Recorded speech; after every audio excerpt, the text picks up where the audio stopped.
Kur në ëndër shikoni Shqiponjën tek fytyra, vizioni juaj është shumë i lartë dhe ndjesitë e tuaja të suksesit po përparojnë. Kur një shqiponjë është e plagosur në ëndër, diçka është bllokuar në mekanizmat e tu të ndriçimit, të sukseseve dhe shumë gjëra. Ne flasim për kalin. Ai që refuzon vdekjen. Kur kali refuzon të kalojë një urë, edhe nëse e rre, ura do rrëzohet ose dikush do ketë një aksident vdekje apo diçka. Falni se kam përdorur shumë terma që nuk duhet, po flas çfarë thënë librat ezoterike dhe shumë tjerë. Kali shikon 24 orë në të ardhmen. Ai e di kur do të ndodhë vdekja dhe nuk shkel atje. Po ashtu ndjesitë për gabiqarët dhe shumë tjera di që i paralajmërojnë. Kali që dridhet para një njeriu. Ai njeri ka vrarë dikë. Kali e ndjen gjakun. Të vërteta të fshehta. Në Apokalips ka të kuaj që sjellin fundin. I bardh antikrist, i kuq lufta, i zi uria, i gjelbërti, vdekja absolute. Kali që vdes në këmbë ka parë diçka tepër të ndarruese. Pra të portave për te i asaj që shohim ne, asaj që zemra i ka ndaluar. Ka parë engjëllin e vdekjes në formën e plotë. Sekreti ekstrem. Nëse kali yt refuzon të ecë përpara dhe kthehet mbrapa, duke të shpëtuar, ishte 10 sekonda larg vdekjes. Pra, kali e pa vdekjen. Engjëllin që po të priste, engjëllin e vdekjes. Në ëndër, kali që prapon, liri, gjithçka po shkon perfekt. Kali plagosur. Energjitë e tua janë shtëruar. Ke një disfunksion dhe mungesë për të ecur përpara. Po ashtu tek kemi fol pak për kafshët dhe këto, siç ishte gomari është përmend shumë edhe nga politikanët tonë, po ashtu dhe kali. Dihet edhe shumë nga pushtuesit tonë, që sot disa prej tyre janë edhe miq në pamje të parë, që tek turqit, italianët apo grekët. Është një indoktrinim i tyre ndaj që tek lidrat tonë, e shpesh ato pavetdije, frikat e tyre i përcjellin duke përmendur edhe kafshët, disa prej tyre dhe nuk e kanë kuptuar kuptimin e kafshëve, ose mundohen të kapin thjesht atë spektrin fizik për të hipnotizuar popullin për të arritur vota apo se diçka. Por është edhe një shtypje e tyre ndaj politikanëve e ndaj pushtuesve që sot janë kthyer në pamje të parë miq. Ne nuk do të harrojmë, miq tanë të vjetër, siç janë austriakët, që janë familja mbretërore spanjolle, i them edhe një herë sot, ka një lidhje shumë të vjetër me popullin tonë. Dhe izraelitët, një popull që në kohën e profetit Solomon pasur një lidhje shumë unike me popullin tonë. Dhe shumë tjerë.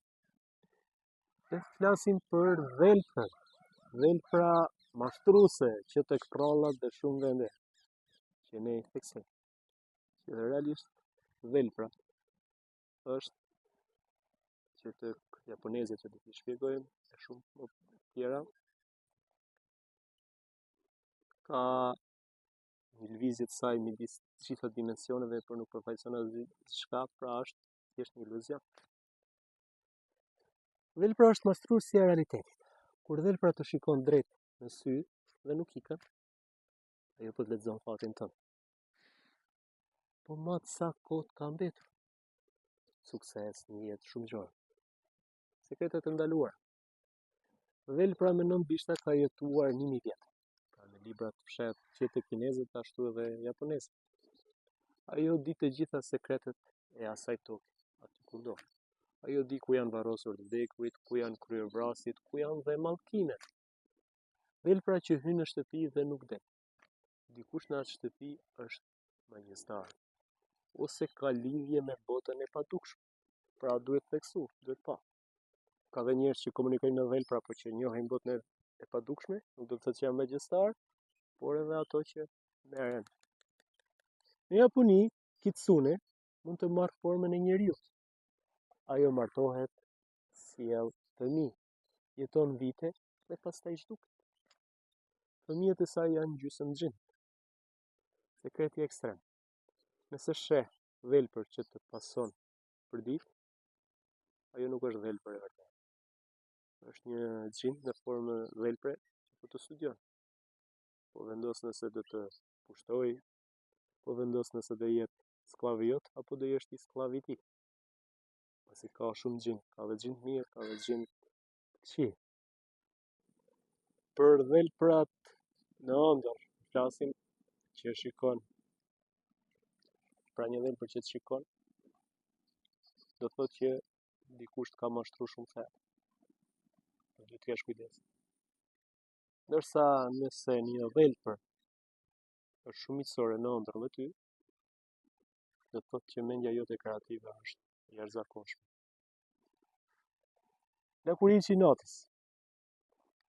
Ne shqiptarët nuk jemi shumë të lidhë, pasi Amerika Latine dhe këto, por do ta shpjegojmë pak edhe këtë.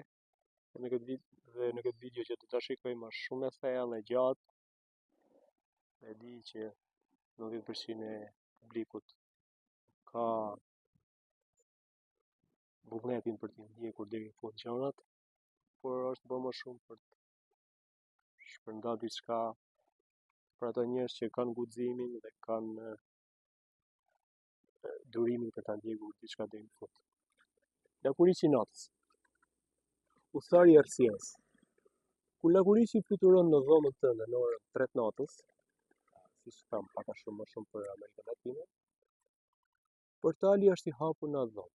Lakuriçi erdhi ta mbyll ose ta kaloj. Sekreti ndaluar. Lakuriçi pi gjak, jo ushqim. Jo për ushqim. Por për të marrë shpirtin e viktimës, tek vampirët që është një mit, është shpirti i vdekur që merr formë lakuriçi. Lakuriçi që varet kokë poshtë te dritarja jote. Po pret që dikush kaloj në botën tjetër. Dhe ai do ta shoqërojë atë shpirt. Të vërteta fshehura në ritualet e Majës, lakuriçi ishte udhërrëfyesi nëpër 9 nivelet e botës së vdekurve. Pa lakuriç, shpirti u mbet përgjithmonë në errësi. Sekretet ekstreme. Nëse ëndërron lakuriç që të pi gjakun, nuk është ëndër. Është një sulm astral. Dikush po të thith energjinë shpirtërore. Ke 3 ditë për të bërë mbrojtje. Këto nuk janë prralla, këto janë sekrete që priftërinj, shamanët dhe magjistarët e fshehin. Siç dihet, njeriu ka shumë instinkte kafshërore. Kafshët njohin vdekjen, shohin xhindet, luftojnë errësirën. Se me njerëzit e kemi humbur komunikimin në botat e përtemi. Kemi kthyer vetëm botën materiale, botën fizike, në ato të prekshme. Por kafshët nuk e kanë humbur. Kjo video është goxha e gjatë. Shpresoj të kem sjell diçka tek njerëzit. Ju kërkoj falje pasi më është dashur të përmend shumë për vdekjen e këtë nuk jam në atë ide. Ju këshilloj gjithmonë të mendoni pozitiv. Botën tuaj shpirtërore të arrisni sa më shumë, por këto janë të shkujtë në libra. Ne jemi detyruar të i përcjellim. Shpresoj t'ju ketë pëlqyer video, ju përshtas.